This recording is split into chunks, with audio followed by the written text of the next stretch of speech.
કેટલાક એવા ડેમ પણ છે કે જે ઓવરફ્લો થતા એનું જો પાણી ફરી વળે તો એ ગુજરાતનો નાશ પણ કરી શકે છે અને એનાથી ગુજરાત પણ ડૂબી શકે છે।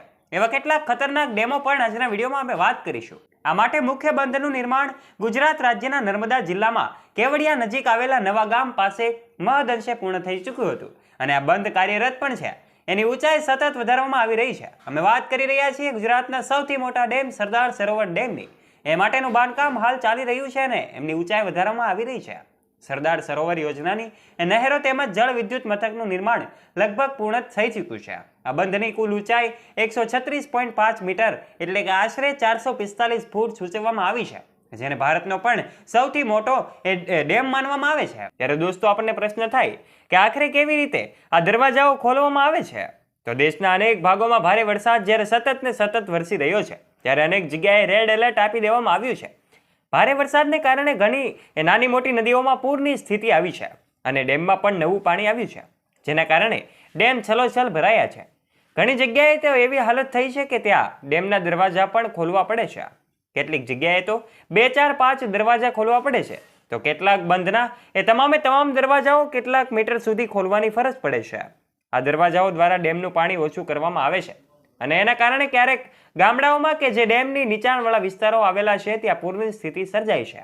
ત્યારે આવું જાણીએ કે ડેમના દરવાજા ખોલતી વખતે શું પ્રક્રિયા કરાતી હોય છે અને શા માટે ડેમના દરવાજા ખોલવામાં આવે છે। ડેમના ગેટ ખોલવાની પ્રક્રિયા હોય છે। એવું નથી કે ક્યારેય પણ ગેટ ખોલી દેવામાં આવે। આ માટે પહેલા પરવાનગી લેવી પડે છે અને ઘણી વખત તે સ્થળના વહીવટી અધિકારીઓ પહેલા ડેમ સ્થળની મુલાકાત લે છે। જો પાણીનું પ્રમાણ વધુ હોય અને એવું લાગે કે આ પાણીથી જે તે શહેર કે ગામડાના લોકોને મુશ્કેલી પડી શકે છે અથવા પાણીના નિકાલમાં સમસ્યા સર્જાય છે તો સૌપ્રથમ નજીકના લોકોને તેની જાણ કરવામાં આવે છે।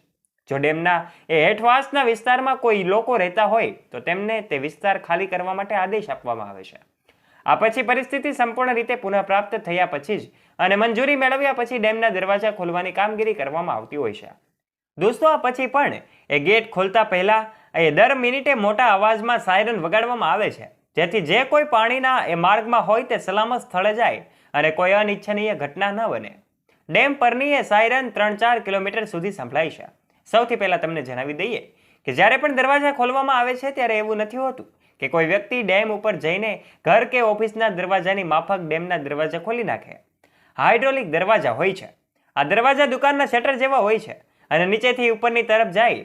આ ગેટની ઉપર એક હાઈ પાવર મોટર હોય છે। જ્યારે પણ તેને ખોલવામાં આવે ત્યારે કંટ્રોલ રૂમ દ્વારા તે મોટરોનો ઉપયોગ કરીને ગેટને ઊંચો કરવામાં આવે છે। આ એક ટેકનોલોજી આધારિત પદ્ધતિ હોય છે જેમાં દરવાજાને ઉપરથી ઉપર તરફ લઈ જવામાં આવે છે અને આમાં લોખંડના જાડા તાર દ્વારા ગેટને ઊંચો કરવામાં આવે છે। આ હાઇડ્રોલિક સિસ્ટમ અહીં વાપરવામાં આવે છે અને જોકે હવે ઘણા બધા ડેમ પર હાઇડ્રોલિક ગેટ લગાવવામાં આવ્યા છે। આમાં પણ ડેમ પર રેલવે ટ્રેક જેવું બનાવવામાં આવ્યું હોય છે। તેના માટે પ્રક્રિયા થોડીક અલગ હોય છે। આ તમામ ગેટની સિસ્ટમ એ પાવર પેક સાથે જોડાય છે, જેથી તે ઓપરેટ થાય છે અને એમ કહી શકાય કે જ્યારે વહીવટી અધિકારીઓ દ્વારા એમનું સંચાલન કરવામાં આવતું હોય છે ત્યારે જ્યારે પણ એ ડેમમાં પાણીની જથ્થો વધી જાય, જ્યારે પાણીની માત્રા વધી જાય ત્યારે એ અધિકારીઓ દ્વારા ડેમનો દરવાજાને ખોલવામાં આવતા હોય છે અને જેના કારણે પાણીનો યોગ્ય રીતે નિકાલ થઈ શકે, રહેણાંક વિસ્તારથી એ પાણી ભરાઈ ન જાય, રહેણાંક વિસ્તારોમાં પાણી ઘૂસી ન જાય તે માટેની તકેદારી રાખીને આ પાણીનો નિકાલ કરવામાં આવતો હોય છે।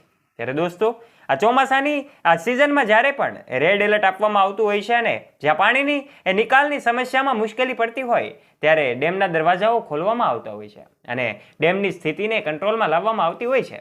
આશા રાખીએ છીએ તમને અમારો વિડીયો ગમ્યો હશે।